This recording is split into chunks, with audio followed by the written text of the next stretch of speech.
Sir ఇప్పుడు మీరు fintechs కి అయితే చెప్పారు, అది ఓకే. మరి బ్యాంక్స్ పరిస్థితి ఏంటి? బ్యాంకులకి ఎందుకు వాతలు పడుతున్నాయి అంటారు? సో ఏదైనా సరే ఒక రెగ్యులేటెడ్ ఎన్విరాన్మెంట్ లో ఉండేటప్పుడు గైడ్ లైన్స్ కావచ్చు, సర్క్యులర్స్ కావచ్చు, రూల్స్ కావచ్చు, రెగ్యులేషన్స్ కావచ్చు, వీటిని సరిగ్గా పాటించకపోతే గనక మేజర్గా ఈ పెనాల్టీస్ ఏవైతే ఉన్నాయో, పెనాల్టీస్ కావచ్చు, లైసెన్సులు రద్దు కావడం కావచ్చు, ఇవన్నీ చాలా క్లియర్ కట్గా చూడడం జరుగుతుంది. మనకి ఇప్పుడు గత 2-3 నెలల్లో చూసుకునేటప్పుడు చాలా కోఆపరేటివ్ బ్యాంక్స్ కి హెవీగా పెనాల్టీస్ అనేటువంటి పడడం జరుగుతున్నాయి. ఇన్ఫాక్ట్ నిన్న కూడా కొన్ని మహారాష్ట్రకి చెందినవి, మధ్యప్రదేశ్కి చెందినటువంటి కోఆపరేటివ్ బ్యాంక్స్ కూడా హెవీగా పెనాల్టీస్ అనేటువంటి పడ్డాయి. కొన్ని కోఆపరేటివ్ బ్యాంక్స్ అంటే కనుక వాళ్ళ తాలూకా గైడ్ లైన్స్, వాళ్ళ తాలూకా ఆపరేషనల్ ఎఫిషియన్సీ చాలా తక్కువ ఉంది అని చెప్పేసి అనుకోవచ్చు. కొన్ని పెద్ద పెద్ద బ్యాంకులకు కూడా ఈ టైప్ ఆఫ్ పెనాల్టీస్ అనేటువంటివి పడుతున్నాయి. మేజర్గా మనము ఈ పెనాల్టీస్ ఎందుకు పడుతున్నాయి అని చెప్పేసి అని చూసేటప్పుడు, అంటే ఆర్బీఐ వాళ్ళు ఇచ్చినటువంటి దాని ప్రకారం కేవైసీ గైడ్ లైన్స్ ఏవైతే ఉన్నాయో, అంటే ఒక అకౌంట్ ఓపెన్ చేసేటప్పుడు కానీ లేకపోతే లోన్ ఇచ్చేటప్పుడు కానీ వీళ్ళు పాటించాల్సినటువంటి minimum know your customer guidelines ఏవైతే ఉంటాయో అవి సక్రమంగా పాటించట్లేదు అని చెప్పేసి అని చెప్పొచ్చు. ఇన్ఫాక్ట్ మన పేటిఎం తాలూకా పడ్డానికి కూడా రీజన్ అదే అని చెప్పేసి అని. నెక్స్ట్ వచ్చేటప్పటికి కొన్ని సర్వీసెస్, బ్యాంకింగ్ సర్వీసెస్ ఏవైతే ఇవ్వాల్సి వస్తాయో వాటికి కొన్ని టైం లైన్స్, గైడ్ లైన్స్ ఉంటాయి. ఈ రెండు పాటించకపోయినా కూడా వాళ్ళకి గట్టిగా వాత పడుతుంది, మోత అవుతుంది అని చెప్పేసి అని చెప్పుకోవచ్చు మనం.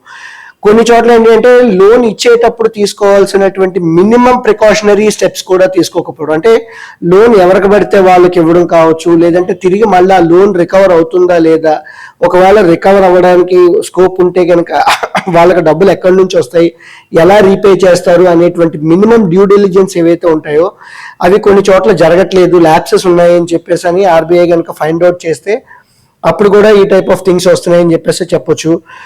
నెక్స్ట్ మనం bank of Baroda taluka mobile app నుంచి అకౌంట్లు ఓపెన్ చేసుకునేటువంటి వెసులుబాటు కూడా ఇవ్వడం జరిగింది.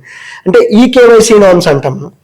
సో ఆ ఈకేవైసీ నార్మ్స్ అనేటువంటివి కూడా సరిగ్గా పాటించకపోయినా, లేదంటే ఓటీపీ బేస్డ్ వెరిఫికేషన్ అయిపోయిన తర్వాత 1 year లోగా వెరిఫికేషన్ అనేటువంటి చేయాల్సినటువంటి అవసరం ఉంటుంది. సో ఆ వెరిఫికేషన్స్ అనేటువంటివి చేయకపోయినా కూడా ఈ టైప్ ఆఫ్ పెనాల్టీలు అనేటువంటి పడడం జరుగుతున్నది. నెక్స్ట్ మనం అన్క్లెయిమ్డ్ డిపాజిట్స్, తర్వాత అన్ఆపరేటెడ్ అకౌంట్స్ అంటూ ఉంటాం. అంటే ఎవరిదైనా సరే అకౌంట్లో నేను సొంతంగా వెళ్ళి 10 ఏళ్ల పాటు ఎటువంటి ట్రాన్సాక్షన్ చేయకపోతే ఆ డబ్బులు depositor education and awareness fund అని చెప్పేసి అని ఒకటి ఉంటుంది. అంటే స్టాక్ మార్కెట్లో అయితే investor education and protection fund అని చెప్పేసి అని ఎలా అయితే ఉందో, అదే రకంగా బ్యాంకుల్లో ఇలాగ అన్ఆపరేటెడ్ అకౌంట్స్, అన్క్లెయిమ్డ్ డిపాజిట్స్ ఏవైతే ఉన్నాయో అవన్నీ కూడా డిఏఎఫ్ అంటాం. అంటే డిపాజిటర్ ఎడ్యుకేషన్ అవేర్నెస్ ఫండ్ అని చెప్పేసి వాటికి ట్రాన్స్ఫర్ చేయాలి. అది ట్రాన్స్ఫర్ చేయకపోయినా సరే అగైన్ వీళ్ళు ఎక్కడైనా మిస్యూజ్ చేసే అవకాశం ఉంటుంది అనేటువంటి ఉద్దేశంతో వాటికి పెనాల్టీలు చేయడం అని చెప్పేసి అని. నెక్స్ట్ జనరల్గా చాలా మందికి కవర్ అయ్యేది ఏంటి అంటే, నేను మినిమం బ్యాలెన్స్ మెయింటైన్ చేయలేదు కాబట్టి వాళ్ళు ఏంటంటే పెనాల్టీ వేయడం జరుగుతుంటుంది. 500 రూపాయలు, 1000 రూపాయలు అని చెప్పేసి అని. నెలకు 10,000 రూపాయలు మెయింటైన్ చేయాలి, 5,000 రూపాయలు మినిమం బ్యాలెన్స్ మెయింటైన్ చేయాలి. అది మెయింటైన్ చేయనప్పుడు కూడా మనకి పెనాల్టీలు అనేటువంటివి పడుతూ ఉంటాయి. వాటికి కూడా కొన్ని గైడ్ లైన్స్ ఉన్నాయి. అంటే ఆ గైడ్ లైన్స్ కి తగ్గట్టుగా ముందుగా క్లయింట్ కి చెప్పి, అంటే కస్టమర్ కి చెప్పి, నువ్వు ఇలా మెయింటైన్ చేయట్లేదు అందుకు నీకు పెనాల్టీ పడుతుంది అని చెప్పేసి అని చెప్పి అప్పుడు పెనాల్టీ వసూలు చేయాలి. సో ఆ టైప్ ఆఫ్ గైడ్ లైన్స్ అనేటువంటి ఫాలో అవ్వకపోయినా కూడా. నెక్స్ట్ లోను, కొన్ని ప్రయారిటీ లెండింగ్ సెక్టార్స్ ఉంటాయి. అగ్రికల్చర్ లోన్ కావచ్చు, గోల్డ్ లోన్స్ కావచ్చు, వాటికి కొన్ని రెస్ట్రిక్షన్స్ ఉంటాయి. అంటే పలానా అమౌంట్ వరకు ఒక బ్రాంచ్ నుంచి వెళ్ళాలి, లేకపోతే ఒక బ్యాంక్ నుంచి ఇంతవరకు వెళ్ళాలి అని చెప్పేసి అని ఉంటాయి. ఆ గైడ్ లైన్స్ వాళ్ళు తప్పినా కూడా ఆబ్వియస్లీ వాటికి కూడా ఈ పెనాల్టీలు అనేటువంటి పడుతూ ఉంటాయి. నెక్స్ట్ పీరియాడిక్ రివ్యూ చేసుకుంటూ ఉండాలి. వాళ్ళ అకౌంట్స్ ఏవైతే ఉన్నాయో ఎన్పిఎస్ కింద ఏవైనా డిక్లేర్ అవుతున్నాయా, లేదంటే రిస్క్ ఏమైనా పెరుగుతుందా, ఇచ్చిన అప్పుల్లో తిరిగి మళ్ళీ వెనక్కి వచ్చేటువంటి అవకాశం ఉందా లేదా అనేటువంటివి ఏవైతే ఉన్నాయో ఇవన్నీ కూడా వాళ్ళు సరిగ్గా రివ్యూ చేసుకుంటూ ఉండాలి. ప్రతి 3 నెలలకు ఒకసారి, 6 నెలలకు ఒకసారి. అలాగా ఆ రివ్యూ మెకానిజం లేకపోయినా కూడా పెనాల్టీస్ పడేటువంటి అవకాశం ఉంటుంది. నెక్స్ట్ బ్యాంకుల తాలూకా మినిమం క్యాపిటల్ రిక్వైర్మెంట్ ఏదైతే ఉంటుందో, అంటే వాళ్ళ తాలూకా Tier 1 క్యాపిటల్ కావచ్చు, Tier 2 క్యాపిటల్ కావచ్చు, ఇవన్నీ కూడా సరిగ్గా మెయింటైన్ చేయలేకపోయినా కూడా ఆబ్వియస్లీ అక్కడ కూడా పెనాల్టీస్ పడేటువంటి అవకాశం ఉంటాయి. ఇంకొన్ని ఏంటి అంటే కనుక డైరెక్ట్గా ఫ్రాడ్స్ ఏవైతే ఉంటాయో, సో ఫ్రాడ్స్ జరగడానికి ముందు కానీ జరిగిన తర్వాత కానీ సరిగ్గా రిపోర్ట్ చేయకపోయినా కూడా ఆబ్వియస్లీ వాటికి కూడా మళ్ళీ ఈ పెనాల్టీస్ అనేటువంటివి పడడం జరుగుతుంది. చిన్న మేజర్ ఎగ్జాంపుల్ ఏంటంటే, ఈ కోఆపరేటివ్ బ్యాంక్స్ లో డైరెక్టర్స్ ఎవరైతే ఉంటారో వాళ్ళ తాలూకా రిలేటివ్స్ కి లోన్స్ అనేవి ఇప్పించుకుంటూ ఉంటారు.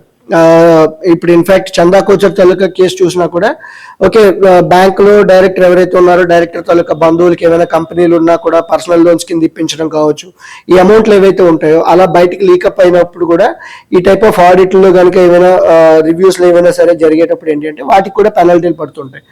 అండ్ ఇది మాత్రమే కాకుండా రీసెంట్ గా మనకి తెలంగాణకి చెందినటువంటి 2 కోఆపరేటివ్ బ్యాంక్స్ ఏవైతే ఉన్నాయో వాళ్ళు ఫ్రాడ్స్ సరైన టైంకి రిపోర్ట్ చేయలేదు అని చెప్పేసి కూడా వాళ్ళ మీద కూడా పెనాల్టీ వేయడం జరిగింది.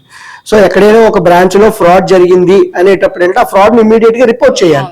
రిపోర్ట్ చేయకపోయినా కూడా ఇక్కడ ఫ్రాడ్ అంటే ఈ పెనాల్టీస్ అనేటువంటి పడడం జరిగింది. అండ్ ఇది బ్యాంకుల వరకు మాత్రమే, బ్యాంకులకు కాకుండా కొన్ని ఎన్బిఎఫ్సిస్ కూడా పడుతూ ఉంటాయి. అంటే ఇప్పుడు బజాజ్ ఫైనాన్స్ కావచ్చు, తర్వాత ఐఏఎఫ్ఎల్ కావచ్చు, ఆర్ ఆదిత్య బిర్లా క్యాపిటల్ కావచ్చు, వాళ్ళకు కూడా ఇదే టైప్ ఆఫ్ నార్మ్స్ ఏవైతే ఉన్నాయో వీటిలో ఎక్కడో దగ్గర ఏదో ఒకటి క్రైటీరియా వాళ్ళు మెయింటైన్ చేయకపోయినా కూడా దాటినా కూడా అప్పుడు ఈ పెనాల్టీస్ అనేటువంటి క్లియర్ కట్ గా పడడం జరిగిందని చెప్పేసి మనం చెప్పుకోవచ్చు.